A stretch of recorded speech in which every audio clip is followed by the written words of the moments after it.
the decision to have the self-marriage, I think was obviously quite a bold statement. It was supposed to be slightly provocative because I do think that there's still a huge stigma around being single, which is crazy because, in my peers, they will sort of reinforce it by saying, don't worry, someone's just around the corner.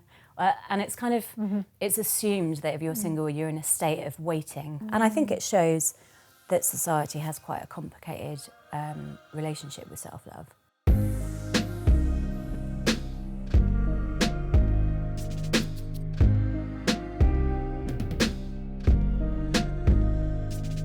Hello, I'm Dr. Sheri Jacobson, and this is Therapy Lab, a podcast dedicated to therapy, mental health, and the art of well-being.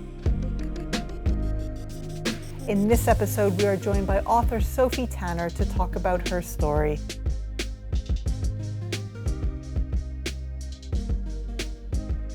Hello, Sophie. Hello there, nice to meet you. Nice to meet you as well. I know a little bit about you through your book, but I was wondering if you can tell us a little bit about yourself. Yes, so I am Sophie Tanner. I am an author, as in my book got published last year, a first-time author. But I live in Brighton and work mainly in sort of content and PR and marketing. I live, in a little flat just by the beach with my Labrador. And obviously, this year has been rather strange for everyone, but I've been just looking to work on my second book and, get that out there. Well, congratulations. I'm partway through your first book, and we'll talk about it later, but I'm thoroughly enjoying your style, and I have great admiration for anyone who writes fiction, but I have been submerged in your book, which is, I think, a great sign. That's amazing. Thank you. How are you doing now? How have you found the period of lockdown? It's a strange period for me because I often bang the drum about, the fact that living on your own needn't be lonely and that being alone can be very empowering. Obviously put to the test massively by lockdown because I did actually, I struggled a lot with not having any human contact. I met friends for distance walks and I think talking really helped. Zoom calls helped, but at the same time, nothing really beats that. Having the choice, having the choice to be able to meet up with someone and then having that taken away is psychologically can be quite, stressful. So I did struggle a bit, but I think the silver lining is coming out the other side, realising like one of the only things that really matters is like spending time with the people you love. Can you tell us about the concept of sologomy and what it means to you? Yeah, so I didn't actually know it was a word until I decided. I basically had made a decision to start writing a book and exploring the idea of marrying yourself. And once I started that research, I realised that it had an official term, which was sologomy. Which means, one person is to marry themselves. And it has happened around the world, in America and Asia in a few instances. And I think it's becoming a bit more of a popular concept. Other women mainly have made the decision to do it. So that's what sologomy is. I personally married myself in 2015, so 5 years ago now. So which came first, the writing about it or you doing it?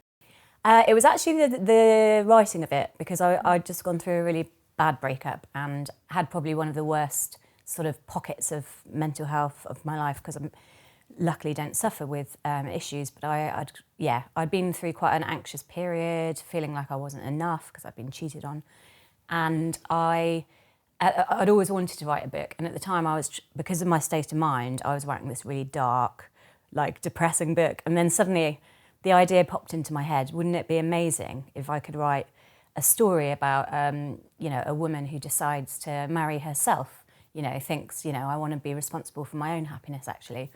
And that, straight away, I started writing it, I loved it, I started researching it, and I think I was kind of, nearly all the way through it when I met a literary agent who loved the idea, and she was saying, I'm not sure if there's an appetite for a book that essentially goes against the rom-com narrative, So I thought, I wonder if there is an appetite. I better test the waters. So that's when I thought I am going to have my own ceremony, in solidarity to the main character, I think I'll do it myself. So yeah, it's kind of snowballed from there, sort of life imitating art, I suppose. So can you take us through the book without giving too much away, because it is a great read. I don't know the end of it yet, so I don't want to be for it to be spoiled. But what would you say are the kind of the take home messages from it, and how does sologomy feature in it? So yeah, the book is it's loosely based on my own experience, because after I'd written it, I then married myself, and then I had this crazy reaction to it. So I wanted to bring all those layers into the book. So it explores a girl who goes through a bad breakup. So, you know, who is feeling rejected, who's feeling like when you put all your trust in, you know, the one person you expect to love you back and they betray you, they choose someone else. It's that negative self-talk. It's, you know, feeling that you're comparing yourself to everyone else and coming off worse. And it's realising that, you know, no matter how much you kind of binge drink and go on dates and have casual sex and all this sort of stuff, it doesn't necessarily fill the void, because if you are in quite a bad place or you're quite insecure, I think you're pretty sensitive to any more rejection. So in a way, it has to come from within first. So it's very much about Chloe, the main character. It's about her journey to realising that. But in deciding that actually first she needs to love herself and therefore marry herself, she sort of announces it to the world on her blog, and then from there it becomes, I think I kind of dramatise it quite a lot. Like there are so many there's a lot of controversy. And so it's her navigating that. It's from her family to her friends to the public opinion as to whether she should or should not be doing this. And it's her in fighting her corner and, you know, sort of becoming more convinced by her act. She becomes an ambassador for sort of self-love. And so that's kind of in a way reflects what happened with me, in the sense that once I had married myself, I had lots of interviews. I did sort of some morning television and then got loads of trolls. So then I had to sort of, ask myself questions I hadn't really considered. And really, for me, I was surprised mainly because I think, you know, loving yourself is probably the most harmless thing you can do. You're not hurting anyone else. In fact, the more you love yourself, the better relationships you have with other people. So I was really surprised at the anger, controversy, trolling. So it's dealing with that. And I think it shows that society has quite a complicated relationship with self-love. We're told to kind of love ourselves, and then we're sort of made to hate ourselves. So it's a bit odd. What was that journey of self-love like for you? How did it get started, and how did you nurture it? So I think it was that sort of idea that I should be responsible for my own happiness. And I think it's not like like a lot of my 20s, I was very happy single. But it's just, I suppose, when I'm in a relationship, unfortunately I had a few that ended quite badly. And I think I realised that I allowed them to sort of colour my mood so much. So I almost put my partner before myself, before my own needs and my own happiness, to the point that when they sort of got rid of me or cheated on me, I was so sort of bereft and didn't really know how to, you know, my cup was empty. So I think it was that, it was as I turned 30 and I had that sort of rejection, which made me, you know, draw false patterns about rejection and say, oh, it's always me that people leave in the end and all this, you know. So then I think I just needed to do a bit of self-therapizing and sort of tell myself that, no, you've got everything you need within. And I think from there that the decision to have the self-marriage, I think was obviously quite a bold statement.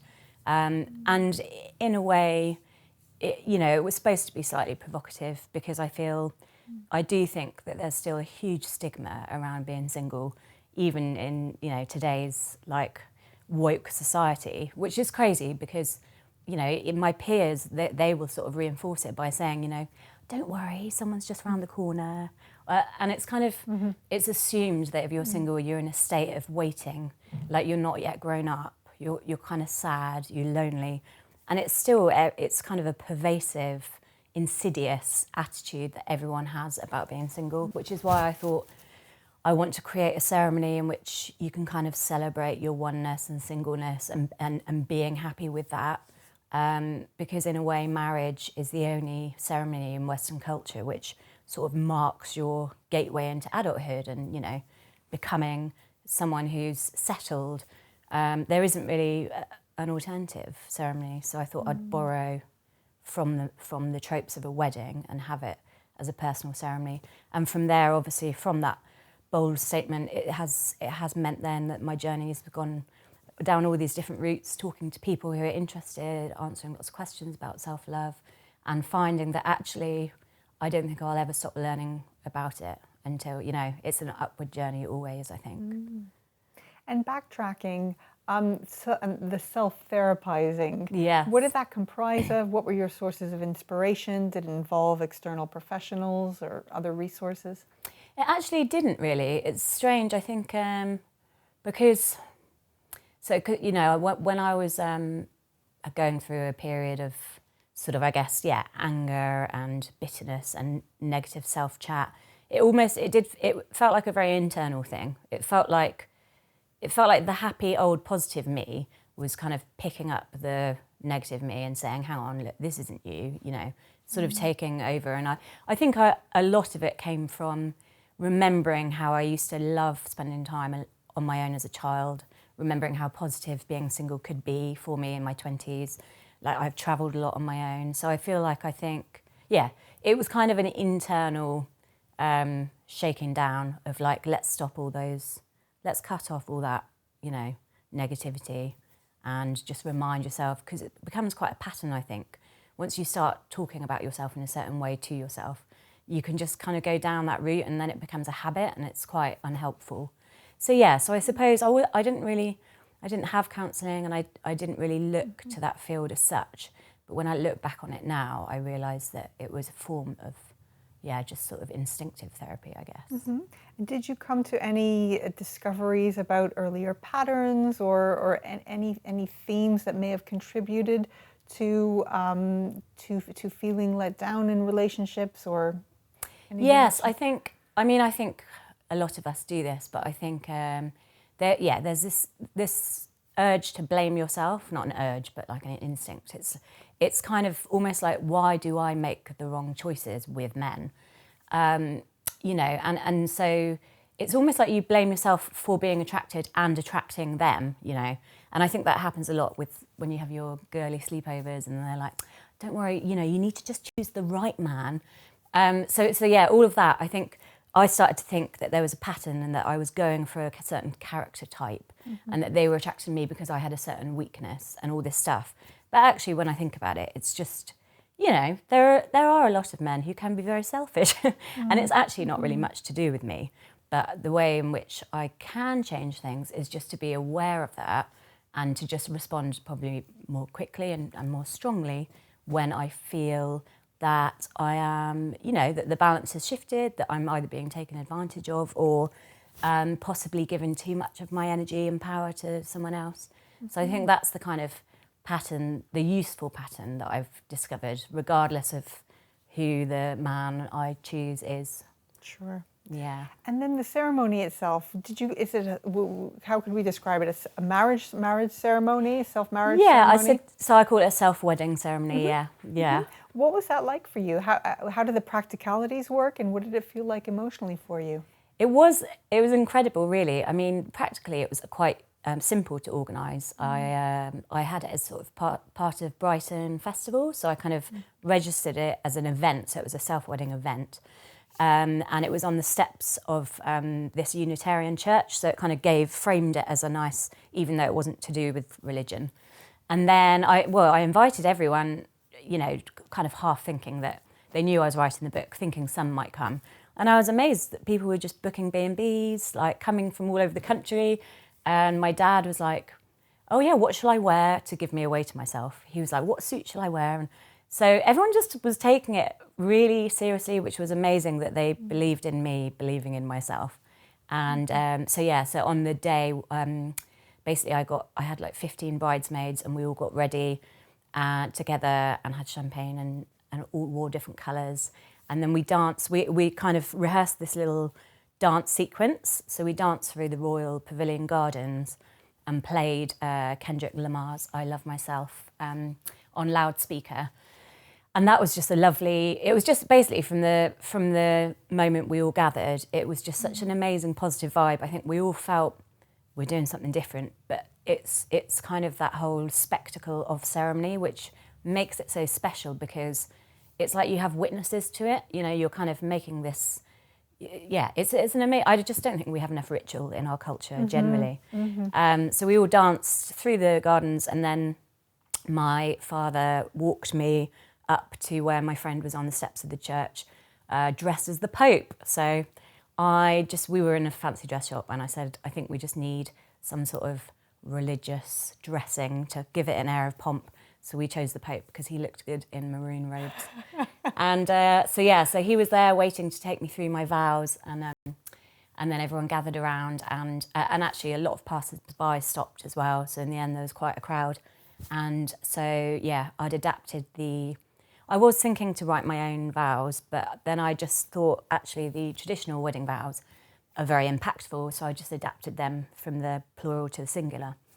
And it actually was, I think, almost more powerful that way because it just resonated as much as it would if there were two people, you know, promising to face your disappointments and embrace your dreams and to be your own best friend. So it was while it was light-hearted, obviously, I'm not taking myself so seriously, you know, I was hoping it would be a playful, performative act. But at the same time, as it was happening, it was very powerful. I had goosebumps. It was very, very powerful to declare such amazing vows in front of everyone you love. And a lot of people around me said the same, that they just suddenly something changed, and it was like, wow, this is a really big undertaking, a really amazing thing. And then I invited everyone to join in my first dance, and we all just had a massive dance, and then went down to the beach for the reception, which was amazing. Yeah. Was there any honeymoon to follow, or was that the? There wasn't actually that year. There wasn't. I'd always wanted to do gorilla trekking, and I couldn't afford it that year. And I did then go 2 years later, and I called it my honeymoon because it was just always like a dream to go through the Ugandan forest trekking gorillas. Wow. Yeah. Wow. Yeah, it was amazing. Beautiful day. And then last year, to launch my book, I had a flash mob where I renewed my vows. And that was like, because I think we enjoyed the dancing aspect so much. We then did a big dance to This Is Me, the Greatest Showman's song, which I think has that message as well. Yeah. Yeah. And you mentioned how did it have an impact on others, those who were there, and then outside of that? Yeah, so I'd say my immediate circle, my friends, my family, it's like it really clicked and they really understood why I was doing it more after I had the wedding. And so I think it's been really amazing to have their support, to have their understanding. And then obviously since the book came out and they all read it, I think it's just been, I think I'm very lucky to have that support circle to say, we believe in you for doing this different thing. At the same time, there was then, loads of, I'd have academics and journalists contact me from all around the world, and, you know, great conversations. I dialed into various radio tours, and then I did the This Morning interview. So that was all great, and I was asked lots of things, but I think it was reading the online stuff of the people I didn't know, the strangers, which then would get picked up by the tabloids, and then the tabloids would write these headlines, and having a headline written about you that's essentially the opposite of what you're trying to do is so annoying, because you kind of want to shout back and say, that's not what I meant, but then you think, oh, who am I even shouting to? And it's just, you feel like you want to meet every criticism with, well, I mean, I'm lucky I had a whole book to write everything, a response, I suppose, which is why I chose to rewrite it in a way, because there's, you know, accusations of being a narcissist. There was loads of hate, I think, from men, possibly being made to feel redundant. So then there was like, oh, you're so fat and ugly, no wonder you married yourself, no one else would touch you, all of that stuff. Then there was kind of people thinking that I was criticising marriage and then saying, oh, don't be ridiculous, you're going to die alone and all this stuff. So it's almost like this anger to saying that I was being anti-couple or anti-marriage or all this stuff. So I had to, I kind of had some conversations and, you know, about the narcissism thing. I think, you know, narcissists don't love themselves. And I mean, we live in a hugely narcissistic culture, which is all about selfies and, you know, celebrities. And I think narcissism is more about actually just being super sensitive about what everyone else thinks about you to the point that you know, are actually really insecure. Whereas self-love for me is about cultivating self-worth, regardless of what people think. And also I was, you know, it's not an attack on marriage per se. It's just, as I said, there's not really a ceremony that exists outside of marriage that marks your self-development. So I thought I'd borrow from it. I don't have anything against weddings. You know. So did you handle that commentary through? Did you face it direct on, or did you go ahead and, like as you said, collective response and feed it back into your work? Yes, I think I addressed it mainly once I'd sort of digested it all in the book. So I kind of characterised and dramatised it. But then I did often have conversations. So often people would say, oh, so you'll cheat on yourself if you're going to be if you're being with someone else, or if you get married again, you have to divorce yourself. So there was all of that stuff that I would kind of just say, I'm not trying to be two people, you know, it's very much about my relationship with myself. I'm allowed other relationships.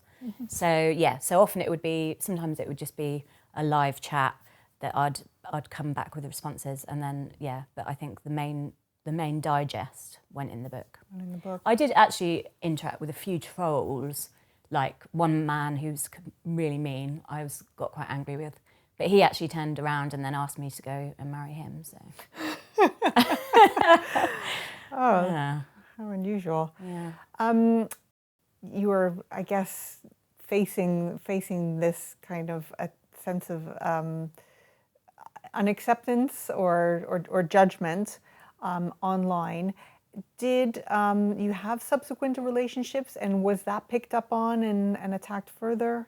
Yeah, so when I've dated, I mean, it definitely acts as a big filter for dating.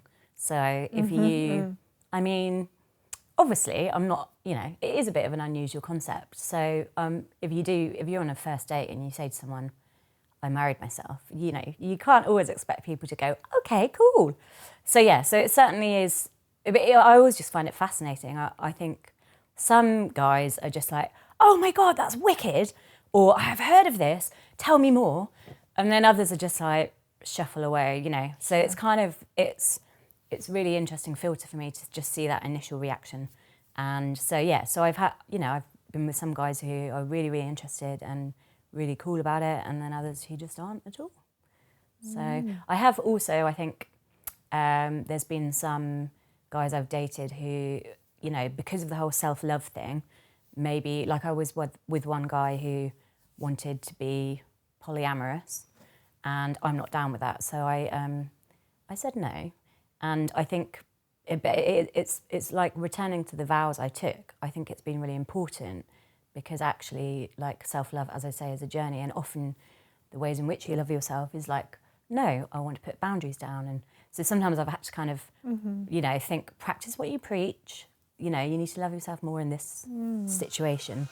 So it's actually been a really useful guide for me. I hope you're enjoying this episode of Therapy Lab. If you'd like to transform your life with therapy, get 10% off your first session with any therapist on harleytherapy.com. Just use the code THERAPYLAB when you book your session. And so self-love and working on it is a journey, an extensive one. What are your views on therapy? Therapy? Well, I have a lot of friends who've started therapy this year, particularly, and so I've been really intrigued by it and actually considered it myself, because I feel I don't think you can ever really be too self-aware, you know, and I think it's really important to always check in with yourself, your reactions and responses to things. you know, how people are making you feel, how situations are making you feel. And often, but being self-aware is one thing, but I suppose unpicking that, looking at patterns and that sort of thing, can probably be better done objectively by someone else. So I think, I mean, that's where I feel therapy has so much power. Because also another thing that I've really grown passionate about is storytelling generally as a concept. And I think the more I've studied the kind of, you know, the theory of narrative structure, the more I think it's really interesting how we can tell ourselves stories about ourselves.